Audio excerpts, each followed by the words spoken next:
Oh, hold on. Hey guys, welcome back. Today we're going to break down UFC Fight Night Jamal Hill versus Khalil Rountree. Let's just get right into the card. First fight of the night. Oh, my computer's crashing on me here. That sucks. It was Muhammad Usman versus who's he Hamdi fighting here? Al Hamdi Hamdi Al-Wahab. I can't really say his name. Okay, yeah, I know I think we all know who you're talking about. The guy who pissed hot before, big wrestling background, very inconsistent, like not the most active guy. I mean, hard to have a lot of faith in him. Usually, the story is if he can get you down, you'll probably win, and if he can't, it's going to be sketchy. Obviously, Usman hits like a truck, so there's a chance that he could catch him and knock him out. There's a chance that without the secret sauce, Buddy gasses out, or people do have cardio issues when they're off the sauce. But I mean, skill for skill, Handy's got to be the better fighter here, and Usman's not good. So, barring a big knockout punch landing out of nowhere, I got to go with Handy here. What do you think? Same, I think Hamdi. I think wrestling could just win this fight. Basically, uh, they both. Usman's probably got better striking, but he doesn't pull the trigger. So low volume, but he hits like a truck. And Hamdi is fuck man. You won that last fight, but like honestly, I thought he lost. And anyway, odds are close. I think wrestling's enough here. If Usman hadn't got held down in all those fights, I might pull the trigger on him, but he's been shown that just one takedown is good enough to hold him down for a round. So Hamdi at minus 160 seems good to me. All right, next fight of the night, we got Tagir Ulanbekov, 16-2, taking on Azat Maksum, 15-1. I mean, this should be a pretty good fight. I think the odds are way too wide here. I believe Ulanbekov was like close to minus 300. I don't know what he's sitting at right now, but regardless, that seems wide to me. I think that this is most likely a fairly competitive fight. I mean, they can both they're both well rounded. I imagine there's going to be quite a bit of grappling exchanges here. I think it's probably going to be all the overs are live. You're probably looking at a decision. I think. Um, so I mean, I wouldn't be betting. I don't think there's value at minus 300 or if he's still sitting in that territory. Give me Ulanbekov as the pick, but I don't like the odds. What do you think? So they're both pretty good grapplers. They both have pretty good wrestling. I think it comes down to who's the better striker. I think Ulanbekov has shown in the past that he still has pretty good striking and he can hang. He can hang in a striking match. So who's that fight he had against? It was Clayton Carpenter. That was a good fight, and even in that Cody Durden fight, he showed that he has the defensive grappling to hold. Maxim's just like I don't know. He doesn't like push the crazy pace, and if he can't get you down, he I think he doesn't. I don't know what if he knows what his plan B is. At least Ulanbekov has got a plan B, and honestly, he doesn't lose fights, even the close ones. He usually gets a nod on the judges' scorecards as well. So showed he has a chin as well. So yeah, Ulanbekov, he's a better striker. All right. Next fight of the night, we got Irina Alekseeva, 5-2, taking on Claudia Sygula, 6-2. Uh, I think Alekseeva is just going to be the more physically imposing, stronger girl here. I don't think she's really anything special, but I think Sygula is kind of like under strength for the division or whatever. Like I think she'll get bullied here, to be perfectly honest. Give me Alekseeva. Maybe she takes her down and subs her or pounds her out or something. I don't know, but I don't know. Just give me Alekseeva money line. I think she's sitting around minus 160 or something like that. If that's still the odds, there might be Well, some right value now there. it's minus 250 now. Well, minus okay. Give me Alekseeva as the pick. What do you think? I think she does it too. I think she grapples her. I think she's got competent enough striking to stay up there if she wants to. But I do think she's the better grappler, and I think grappling holds the key in this fight. And honestly, she has the better resume too, and she has better wins, fought better people, more experienced. So give me Alekseeva. All right, next fight of the night, another women's fight. We got Daria Zhelezniakova. I'm saying that. Daria Z, let's just say that. Hard one to say. Melissa Mullins, 7-1. Daria, 9-2. I just think Melissa Mullins is more well-rounded. I think Daria's pretty tough. She can take a beating, but she's easy to take down. She's easy to hold down. She doesn't have a get-up game. So I just think the more well-roundedness of Melissa Mullins will get her the victory here. What do you think? We're being on Daria the last time. He thought she would be a great striker and whatnot, and she visibly tired as that fight went on, and the physical strength of the other girl just wore on her. You can just tell. Um, This is a rematch. Melissa Mullins already beat Daria in the regional scene. And it started out, if you go back and look at it, Daria was pinpointing, knocking her down. She couldn't finish her. Melissa Mullins is a dog, and she took her down and she pounded her out after all the scrambles. So I think the same thing is here. I mean, Melissa Mullins is the dog. She's showing the better gas tank. She's showing the more aggression, and I think she has the better grappling. And man, we saw this girl get taken down by a lesser fighter in her last fight. She barely snuck by, and she's not going to win this fight. Yeah, exactly. Next fight of the night, we got Ishmael Naurdiev, 24-7, taking on Jung Young Park, 18-6. I don't like Park for his style, but it's very effective. He's kind of jab, jab, leg kick, get the takedown. Like his whole plan is to get you down, get to the back, look for the rear naked choke. I don't know that he gets a rear naked choke here, but he's pretty just effective at doing what he does. Like I said, he's pretty effective with the jab on the feet just to get to the clinch, then to get to the takedown, and then try to ride it out. He's fought the much higher competition. Uh, Again, don't love Park. I would love to be wrong here. I'd love to kind of get him out of the picture, but I think he's just the more experienced, more well-rounded guy here potentially. What do you think? I think both these guys have like minimal striking power at best. Not to say that they aren't technical. Park's decently technical, but there's nothing special about him. This comes down to basically like who can implement their grappling, right? Like if Park implements his grappling, he's going to beat Naurdiev. So Naurdiev, all the fights that Naurdiev ever lost were ones he got outgrappled in, like Sean Brady, and guys that can outgrapple him are the guys that beat him. And so that's it, man. If he can outgrapple you, then you're done because he'll just take you down and sit on you for 3 rounds too, right? And I mean, I don't know if he could. Park's got pretty decent takedown defense, but he did get taken down 11 times by Andre Muniz and laid on for 3 rounds. So you never know, man.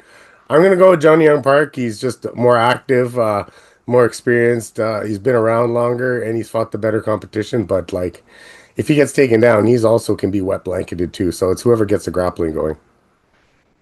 All right, next fight of the night, we got Seo Kyon KO or Ko 11-2 taking on Oban Elliott. I'm not gonna lie here, I don't know the South Korean fighter over here. I do know Oban Elliott very good, great wrestle boxer. I mean, he's just an effective fighter. Oban Elliott seems to be better every time we see him. So I'm definitely picking Oban Elliott. I hate to say again, I haven't seen the other guys, so maybe I'll have to see something.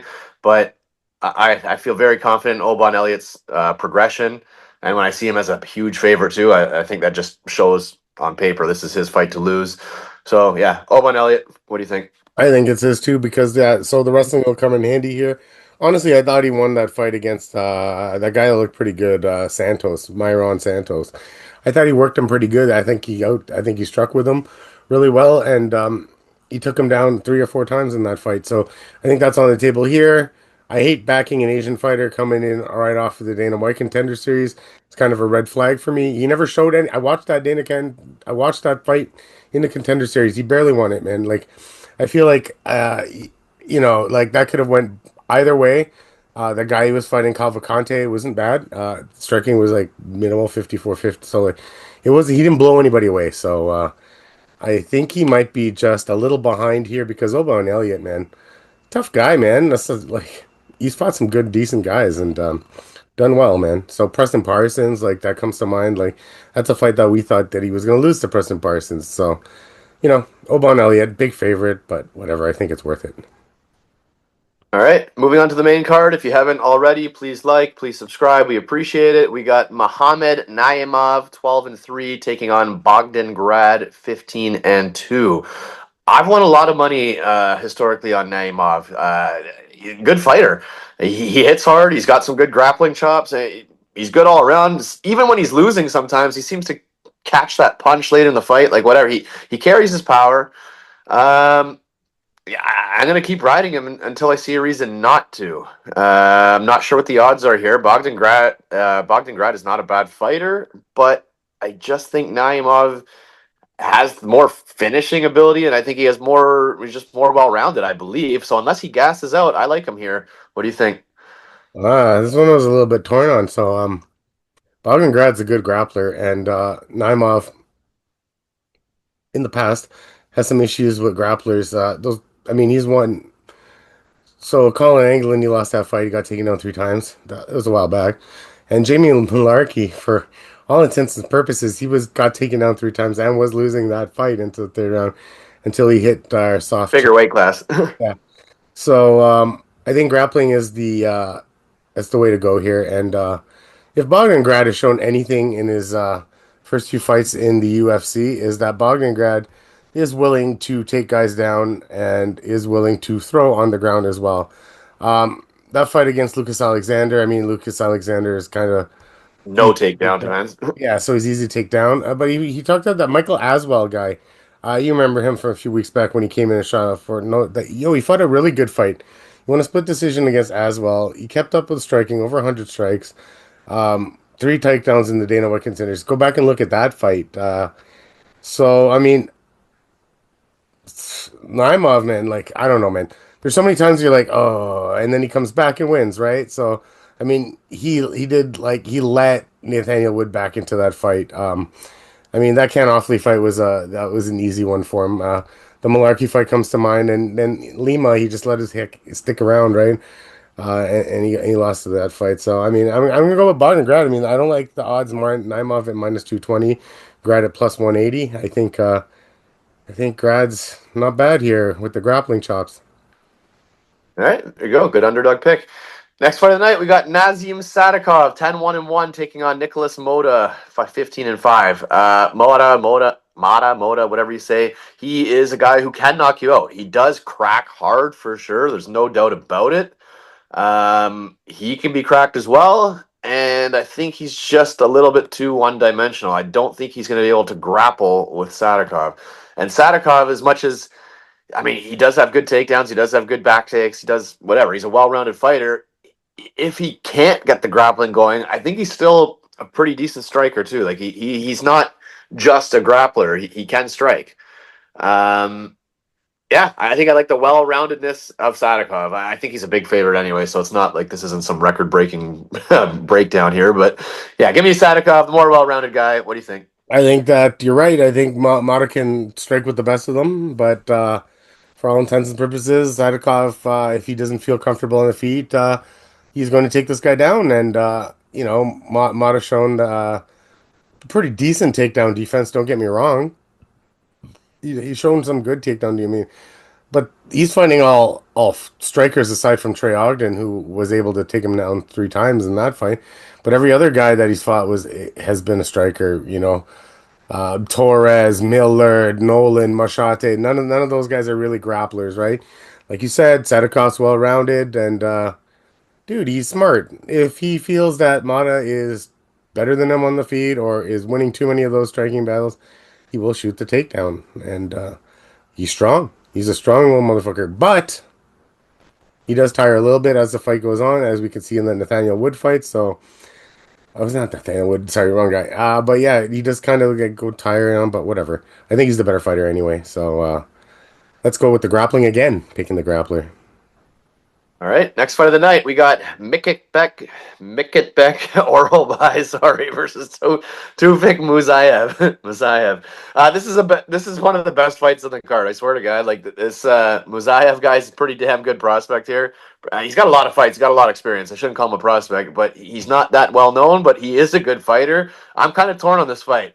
Oralbai, obviously, he's been in the UFC longer. He just took a fucking beating. So we know the guy's got a concrete head, that's for damn sure. But man, sometimes when you take a beating like that, you don't come back the same. I think the fight's a pick'em fight. I wouldn't feel confident on either of these guys, to be honest. Oralbai, when he can use that wrestling and dominate you like that, he's good to go. But he's shown that it can be stopped. So I don't know, man. I think Musayev's not a bad pick here, personally. I wish if he was a bigger dog and if the odds change and they widen, I would be on the dog. Right now, I get it. The odds are very close, and I think the fight's very close. What are you thinking here? I think the fight's very close as well. It's like Oralbai is like if the grappling doesn't work, It's not technical striking. It's just like he'll just wing punches and go crazy. Might be a bad idea with this guy though. Like I've seen some tape. Like he's a little well-rounded too. So I'm a little torn on this. The only difference in the two guys here basically is that Oralbai seen it from like legit fighters like Rebecca and stuff. As in, well, I guess this guy fought Sydney Outlaw and a few guys in Bellator, but even some of those fights, you watch back. I don't know, man. I am very torn on this fight, to be quite honest with you. Yeah, so I mean, yeah, I don't know, man. See, like the guys, every time he stepped it up, he lost. So I'm gonna go with Oralbai. I'm only basing this on experience and his hard head, but if this if this guy's a prospect, he's gonna knock out. He's gonna win this fight. But like, I'm gonna go with the experience here. I don't know. Yeah, no, fair enough. Hey, and dude, it's a tough fight to predict. That one's Just tough. for the prediction tracker purposes, I'll take Musayev, but I'm not betting the fight. I'll only bet it if the odds get wide. But yeah, for the pick, I'll take Musayev. Next fight of the night, we got Curtis Blaydes, 18-5, taking on Rizvan Kuniev, 13-1. This is a rescheduled fight. It fell through. I believe we both picked Blaydes originally. I believe this time, for some reason, I don't know. I'm starting to have less faith in him now. I think I'm still going to pick Blaydes. The pick is Blaydes. I just don't like the odds, and the confidence level isn't there. I feel like Blaydes has two things going against him. Number one, durability, and number two, I don't know why. I just feel like he's been around so long. Like I feel like one of these days he's just gonna fall off a cliff and like he's just gonna look terrible. Like I'm not saying it's this fight, but I just feel like sooner than later he's just gonna be completely downhill. If he shoots takedowns and he gets like that first takedown really quickly or whatever, Curtis Blaydes is gonna maul this guy. But like if he tries to stand and just strike or he doesn't let it, like I don't know. If he uses his wrestling, he should win the fight. If he doesn't, I don't know. I don't like the way he gets rocked on every time he gets hit. Sometimes it even looks like he kind of quits or turtles or something. Give me Curtis Blaydes. I don't like him at minus 300. What do you think? I don't like him at minus 300. I'm taking Blades too. Problem is, he's such a good wrestler, but he doesn't wrestle anymore. He's really fallen in love with those fucking hands of his. It's crazy. Kuniev, he's a striker. He has some wrestling too, but he's not going to take down Curtis Blades because I don't think he's got Jailton Almeida type wrestling. But yeah, he's not as technical as Blades. If Blades wants to stay on the outside and pick this guy apart, I think that would work. But like we've seen guys get inside on Blades, and then but that's what Kuniev does, right? He'll try wing punches to get inside. So I don't know. Blades is a better fighter. Blades is the better resume. I'm gonna pick Curtis Blades, but I can see him getting knocked out. That's what I'm saying. All right, co-main event of the evening. We got Rafael Fiziev 12-4, taking on Ignacio Bahamondes, 17-5. I'm even surprised Fiziev is in the co-main, to be honest. This guy just keeps losing. Like, I don't know. Like, I get it. It's Justin Gaethje twice. I get it. But, like, man, this guy, every time he gets a big fight or whatever, he lets me down. So I have to take Bahamondes. I think Bahamondes can win anywhere. I think he can win on the feet. I think he can win with a submission. Like, I just think momentum's way more on Bahamondes' side. I feel like he's the one who's constantly improving. And Fiziev, maybe he's not on a slide, but he's not getting any better either. Like he's the same guy who just always does the same shit. Like he's too low volume. He's frustrating to watch because he has this great striking background. You know he can do these kicks. You know he's like all this shit, but I don't know. He doesn't throw enough. He slows down. He loses fights he shouldn't lose. And yeah, I don't know. I think Bahamondes is going to bring the pressure. He's going to bring the pace like he always does. I think the kid's got a chin, so I don't have to worry about it. Like, even if he does get rocked, I think he's going to recover. And I think his pace and volume will be too much. And again, striking or grappling, I like Bahamondes. I'm actually surprised it's a pick 'em odds. I thought Bahamondes was going to be the favorite. So I'm on Bahamondes. What do you think? He was a freaking underdog a couple days ago. That was the problem. I should have hit it then. I'm on him too. He's taller, he's leaner, he's longer, he's faster, and he's younger, and he's on the up. He showed against Miguel Torres. He showed a well-roundedness to his game. He showed that he can grapple. He's also shown that chin. So Yeah, Fiziev's gonna hit him at some point because he hits everybody with that combo at some point. But he just can't keep up the volume. I don't think he can keep up the volume with this kid. This kid's going to hit him from the outside 4 times. It might not be as powerful as the one coming back at him, but he's going to hit him another 6 times after. And by that time, it's 10-2 on the significant strikes, and he's already down, right? So that's exactly how I see this going. Bahamondes is going to stay on the outside as long as he can, use his kick reach, and then come in with the 1-2. So I know Fiziev's a good striker, and he could probably keep up with him, but I just don't think the volume's there. The pressure's not there, and I think honestly, I think Bahamondes is the faster fighter here. He's gonna hit him way easier than Fiziev will. So Fiziev might wrestle like he tried to do with Justin Gaethje. That was weird. I don't know, man. Like I don't know. That was his plan B, I guess. But Justin laid that game plan out the same way, and I think Bahamondes is probably faster than He's Justin. better than Justin at everything. Yeah, I think so too. Yeah, go Bahamondes. I like the -110 too. I think I'm playing that as a single, to be honest with you. I think you got to hit him as soon as possible. I'm surprised he's not the favorite. I think he will be by the time fight night comes around. Exactly. All right, main event of the evening. We got Jamal Hill, 12-3, taking on Khalil Rountree Jr., 13-6. Rescheduled fight. Um, I'll be waiting for the props. I will be looking at the unders. I'll be looking at the fight doesn't go the distance. It's 5 rounds. I mean, nothing would surprise me here. I think either guy could get knocked out. Either guy could get dropped. Do I have a strong lean on either of them? No. I mean, Jamal Hill, he's got pretty good hands. He does. So, sure, he could put them on Khalil. I think Khalil is the quicker guy. I think he's got the kicks. So he's got a little bit more weapons. Not sure if Jamal Hill will shoot or not. Uh, Seriously, no serious confident pick. That's why I'll be looking at the unders just to see if I can get like even odds on fight doesn't go. I'm taking fight doesn't go. It's 5 rounds. Like I think somebody's gonna get hit with something. Um, and if you are confident on one of them, I think you take by KO for the extra value because I don't think there's going to be a submission and I don't think there's going to be a decision. So take the extra value if you are confident on somebody. But I think the conservative pick is fight doesn't go the distance, and I'm going to lean. I'll lean Roundtree. I'll be rooting for Roundtree. Jamal Hill's cringe as fuck. But I mean, it's not a confident pick. I think it could go either way. What do you think? And +130. I know Jamal Hill's coming off an injury. Khalil Rountree, I've never thought of as anything too special. I mean, I think he's been gifted a couple decisions in his lifetime, especially the one against Dustin Jacoby that cost us both that week. Yeah. I mean, he wins the fights he's supposed to win. I don't know. I'm taking a guy. I'm picking Jamal Hill because I think he's just as adequate of a striker. And he's been in there with the top of the top, and he didn't look aside. Okay, so that Pereira fight's weird. It was a weird fight. You can say what you want to say.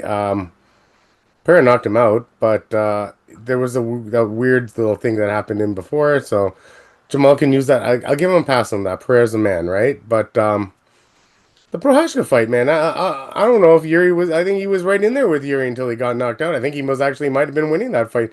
I was actually scared because I had a Yuri bet because I just love Yuri, and yeah.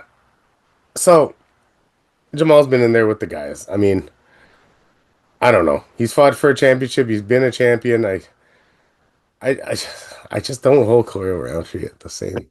I know, I don't hold him but on yeah, that same level. I never thought of him as like championship material, right? So if I'm getting Jamal Hill at dog odds against a guy that he can out volume and has death gassed before in he like has death gas for sure. death gassed before, like I know Jamal Hill and his fat ass, but he never death gassed. He's gone those full 5 rounds. That was a fucking war. Who was that war with? Yeah, It was went 5 with Glover, that 5 was with it. That was a war with Glover, right? That was a war that he went through with Glover, right? And he popped like 200 and something strikes against him. Glover's just a man, though. But yeah, man, I don't know. Roundtree go 5 rounds with Glover like that. Glover survives 3 rounds with Rountree. I think he taps him in round 4 or 5. So Yeah. that's just Does Jamal Hill shoot here, or does he strike the whole time, or what? does he shoot? I don't know. He never came at me like the smartest guy in the world, but He took down fucking Paul Craig. He's definitely not yeah, but smart. that was so stupid. That's how Paul Craig wins all those fights, man. Actually, Paul Craig before the upkick, he looked pretty good in that fight this weekend. So, anyways, but yeah, man, I think the resume speaks for itself. I think the competition speaks for itself. I just I never thought Khalil was anything special. What does he do well? I don't know. I don't think his hands are better than Jamal's. I don't. He's fairly fast. Yeah, he's fairly fast, but it's a wind up thingy, right? So you can see it coming, man. I feel like Jamal should be able to get out of the way. Did he fuck his training? I don't know. But yo, his hands always looked pretty good. It kept him in fights, so yeah, I think he'll wear him down. I think he'll wear him down. I think the knockout is the right way to go, though. Oh, Oh yeah, if you're on his side, Roundtree's definitely. not going 5. Roundtree is not going 5 rounds. Jamal Hill might be able to go 5 rounds, but Khalil Roundtree cannot go 5 hard rounds like that. Jamal Hill by decision, exhaustion tapping. Yeah, exactly. But like, even Roundtree, what was that? Like that Pereira one, like he was just like getting hit at the end there in round 4. Just it wasn't even stopping. It's like I can see something like that happening, right? Where like sort of like he's in it, sort of for like 2 or 3 rounds. Getting stopped by just Yeah, volume. I mean, like I know Pereira was like playing with his food a little bit, but like there was no way losing that fight. I'm just saying, like he didn't put it on him until he put it on him. But you can just see Khalil's gas tanks just slowly and slowly. Jamal comes in with that game plan, and I think it's a cakewalk. But at dog odds, I'm gonna take the ex-champion. I think Jamal just has to be careful the first couple rounds here because I mean Right, right, right. I think. he has been getting dropped like early. He's been getting rocked by punch. I mean, Yuri fucking dropped him twice in that fight or something. So Mm. he's got to be careful early. He's got to be careful early. Khalil is a tank, so he's going to be explosive early, and then once his fucking muscles gas out, then he should be able to take it over, right? Difference between Yuri and Khalil is that Yuri has good variety, right? Khalil doesn't have that sort of variety. It's his is a big overhand, and you just got to watch that power coming back at you. But And the length and I mean all those things add up. that stupid knee kick on Bukowskis, right? Yeah, I mean Jamal's soft, right? I mean, I've seen worse, but I'm just going with the experience. I'm going with the guy that's been there, the guy that knows how to win a championship. I'm hoping this little injury was, he got the time to get himself back into that championship form. So, I mean, I should have probably seen that Usman Buckley thing happening last week because past champion, I should have seen it. They come out with the Snoozman game plan, but it was a good game plan. Don't get me wrong, but it is Yeah. what it is. I should have seen it, but I'm gonna do. I'm gonna. Buckley's takedown defense looked terrible, by the way. It's not the defense. It was like once he got on his back, there was no scramble. Like he laid flat on his back and let Usman fucking do whatever he wants, right? Honestly, I never touched that. I got a good little before we go, I got a good little parlay on. So I got like Buckley KO round 3, 4, and 5 at plus 490. And then I got Usman to win by decision at plus 490. So I hit both of those. I didn't feel like this was a round 1 or 2 KO by Buckley anyways. It would Usman's not like that. He gets Yeah, finished yeah. later on in fights, right? So I felt like I'm like, oh, plus 500 in both. I'm gonna come out on top, right? Like so that's the bet I made on that. So Smart move, buddy. Smart move. All right, guys, there you have it. That's our early breakdown. If we get time in the next few days, we'll try to put out a props and bets video. We always going to do it for the pay-per-view cards. These fight nights, sometimes it's difficult with our schedules, but we'll try to get another one out here for you. All right, talk soon. Have a good one.